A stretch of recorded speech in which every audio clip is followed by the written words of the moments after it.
Informasi berikutnya terkait Wakil Menteri Perlindungan Pekerja Migran Indonesia memastikan semua pekerja migran Indonesia yang telah terdata dan memiliki kelengkapan dokumen akan mendapatkan perlindungan penuh.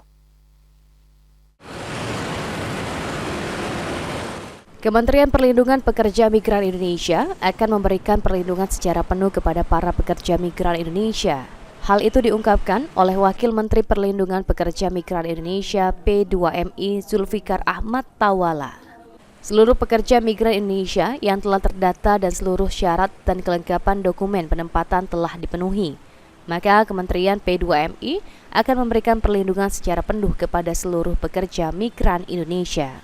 Ditambahkan Zulfikar, jika pekerja migran tidak terdata dan tidak memiliki kelengkapan dokumen, maka akan membahayakan pekerja tersebut. Untuk pekerja migran di luar seperti apa di tahun 2025? Satu hal bahwa ketika seluruh syarat penempatan itu dipenuhi, maka itu telah menyelesaikan 90% dari kegiatan perlindungan pekerja migran di luar negeri. Selain memberikan perlindungan, pekerja migran juga harus memiliki skill dan kompetensi sesuai dengan pekerjaan di luar negeri. Ilham Wahyudi, PAL TV.